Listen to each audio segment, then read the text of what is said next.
Hello and welcome to the Daily Mill for Friday the 13th of May 2022. Today's Millwall news. Well, I told you yesterday that Gary Rowett had been nominated for Manager of the Month, and guess what? He didn't win it. Oh well, what a pity. Never mind. Steve Cooper won, which I said would happen, and they've been on an amazing run. They seem to be favourites for the playoffs, but you never can tell. It's literally a cup competition now. League form is not really part of it. So yeah, Steve Cooper won it for the Nottingham Forest manager. And if we scroll down, there's actually a table. So someone's keeping track of it on Wikipedia. And Gary Rowett has already won 2. He's won 2 over the years. In the Championship, obviously he's managed several Championship clubs. Derby, Brighton, Millwall. Is there one more? I don't know, but he's got 2 awards, which gives him in the list of these managers, which is not bad. If he would have won that one, it would have bumped him up to 3 with Kenny Jaggett there, Steve McLaren, Tony Pulis. So some big names there. Some big names. Obviously, the one who's got the most, Neil Warnock. Surprisingly, Chris Hughton's got 9, which when you see what happened at Nottingham Forest, I don't know what happened there in terms of him, but he was managing it and didn't do too well. Steve Cooper's come in, I think basically the same team. He might have made 1 or 2 signings, but it was like he flicked a switch night and day. So what's happening with Chris Hughton there? But there you go. Not to be. Let's see if he can pick up 1 or 2 next season. If wherever he is, maybe he's at Millwall, who knows? But yeah, if he can add another couple, if he can get a couple next year with Millwall, we're bumping up into the likes of Steve Bruce, Sean Dyche, Brian McDermott, and Nigel Pearson. So that's something to aim for there, for the club and for Gary Rowett. So now we're going to move on to this. This is a pretty long form interview written up by Richard Corley and londonnewsonline.co.uk, South London Press's online website. I tried to soak it all in and not cry. Jed Wallace on full-time reception from Millwall supporters. Jed Wallace has admitted he had to fight back the tears after Millwall's championship finale, which could also end up being his last game in a Lions shirt. The 28-year-old playmaker is out of contract at the end of June and enjoyed a rapturous reception from the club's travelling fans at AFC Bournemouth last Saturday. Wallace was clearly choked up as supporters chanted, "We want you to stay, we want you to stay, Jed Wallace, we want you to stay." Nottingham Forest had 2 bids knocked back for the former Portsmouth and Wolves player. In January, Millwall have offered Wallace a new contract. The South London Press caught up with Wallace before he boarded the team coach to head back to the capital. Asked about the full-time interaction with the fans, he said it was emotional. I'm a heart on my sleeve type of guy. It was a special moment. That sort of stuff stays with you for years. I tried to soak it all in and not cry. Mill fans appreciate any player that gives their bollocks every week. Why they censored that? Didn't they have a court case? The Sex Pistols, never mind the bollocks. You're allowed to say that. It's not a swear word. I've always done that. Whether I've taken a baggy touch, not being the first man on a cross, or hit a shot wide, then I'll always give them my all. That's apparent in the whole group. We're a hard-working group of players. They gave us a great reception at the end of the match, and rightly so. It feels very united at the moment and it needs to stay that way. Millwall will give Wallace the time he needs to assess his options. He has also been linked with Turkish club Besiktas.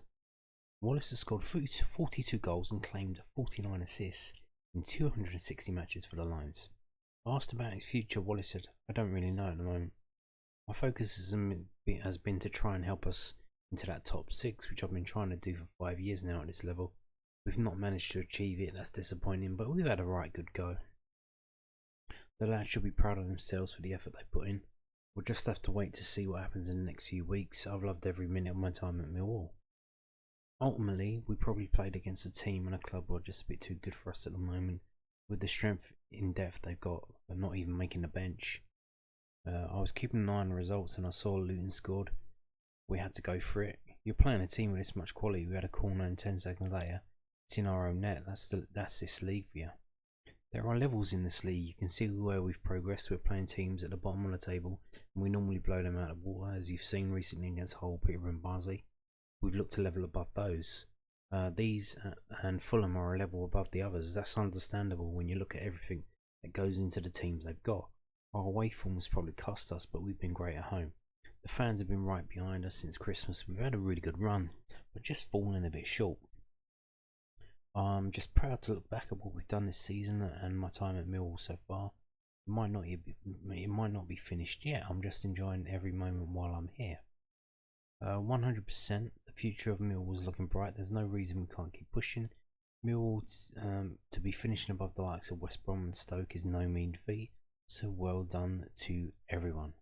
We'll try and push next season. Wallace, who had missed 2 matches in April due to a groin problem, had no complaints. With being benched at Vitality Stadium, he replaced Mason Bennett in the 58th minute. I felt fine the last 10 days. I came off the bench in a 3-0 victory over Peterborough, and the lads won, said Wallace, so we kept the same team, which is fine. At this point, everyone should put their trust in the manager. He certainly knows what he's doing at this level. As long as he is here and the nucleus of the team stays together, I'm sure the good times at Millwall will carry on. It's not often historically that Millwall have been at this level as long as they have. Credit to the chairman, Steve Kavanagh, Neil Harris and now Gary, as well as a squad of players that have been here a few years. They've cemented themselves as a top championship club, which isn't easy. Wallace also had the chance to pay his respects to Millwall fans in the final home game against Peterborough United. It wasn't a lap of honour, it was a lap of me chasing the kids around, he said. Everyone was carrying one child and it was all nice. I had a 3-year-old and a 4-year-old legging it in different directions. So there you go. He seems to be, I don't know what happened here. He's talking in what do you say? Like the future tense, but as if he's going to be a Millwall player in the future. So I don't understand what's happened. Why is he?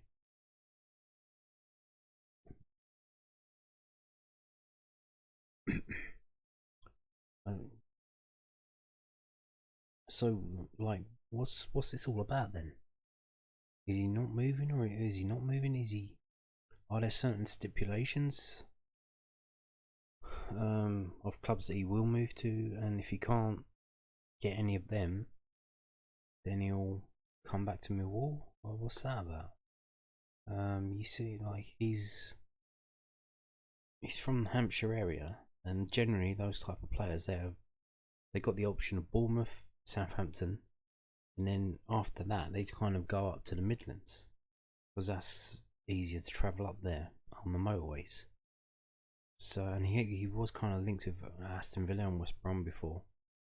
So is he trying to get a club local to Hampshire? And if that doesn't happen, he might as well come back to Millwall.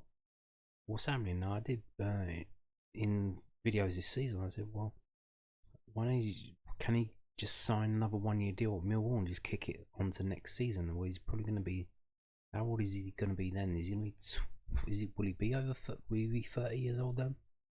How old is he now? He's 20. Does it say here? 28-year-old. So next season he's going to be 29. That's premium age. But would we want that? Would it be like? Will be the same situation over and over again, where he'll be looking for a decent way out with more money and close to where he lives in Hampshire. So I don't know. Will you be? Is that okay with the fans? Will that be okay with the fans if he just comes back for a 1-year deal? And like I say, if he does come back and we do add the few pieces that we need to push on and we finish in the playoffs, then who knows what might happen. Got to be in it to win it. So I don't know. It's all very weird, isn't it? The way he's talking there, and that was after the game. So I don't know who's around him maybe in earshot of what he's saying, but he's saying about he's talking about the club as if he's still going to be there in the future. All very weird. All very weird. I don't know. Maybe he wants to leave. Like there's a way out there where he can get more money, but it's like emotionally he doesn't want to leave. If you understand, it's like he knows he should leave because he'll make more money and it might be better for him, but emotionally and like socially he likes it at Millwall, so he's like torn. It's kind of torn between the two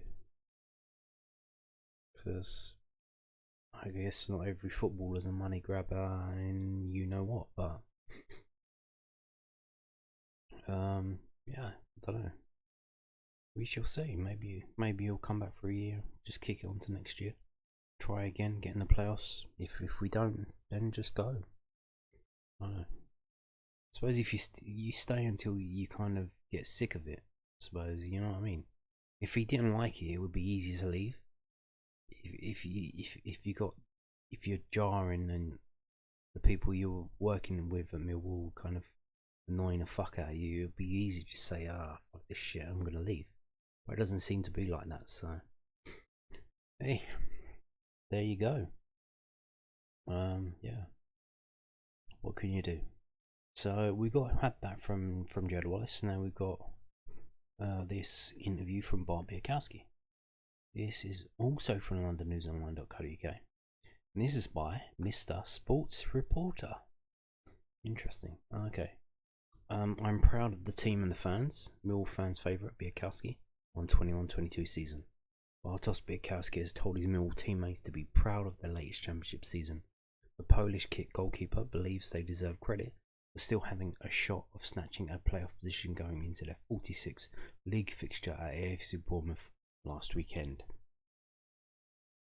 Kiefer Moore, a former transfer target of the Lions, scored an 81st minute goal to completely crush their dreams.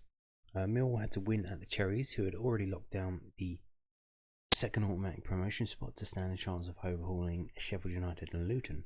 But in the end, both clubs got the victories required to stay in 5th and 6th place respectively, joining Nottingham Forest and Huddersfield in a four-way fight for the final top flight spot. The first of those games was played tonight, and it was Luton versus Huddersfield, and it was a 1-1 draw. It's been a great season, said Bialkowski, who initially joined the Lions on loan from Ipswich Town in July 2019. I'm proud of the team and the fans. They've been amazing. They believed right up until the end. We gave them a chance to believe in us. We came up short, but nevertheless, we gave it everything. The amount of injuries and illnesses we've had this season has been astonishing, really. We've managed that pretty well and also been on a good run. We need to take all the positives and then have a right go next season.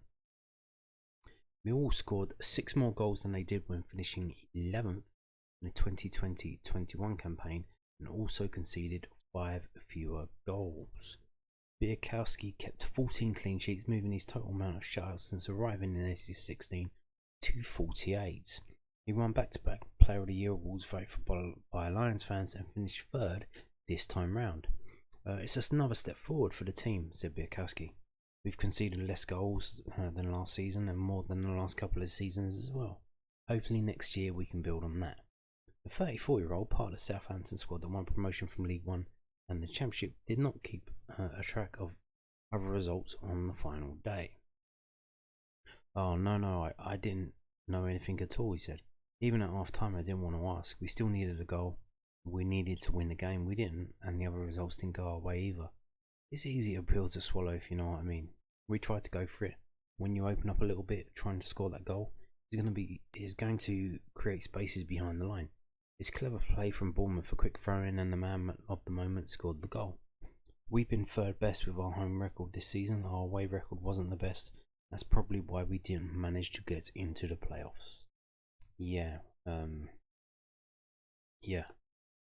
We need to come up with some kind of way of playing away from home that works for us. like a system. I suppose you could probably go game by game and have a game plan for each one, but that's probably a bit too much work and a bit too much fucking around. Just look at the players you've got and figure out a way to play, and stick with that. And on that note, that is it. Thank you for watching. Goodbye.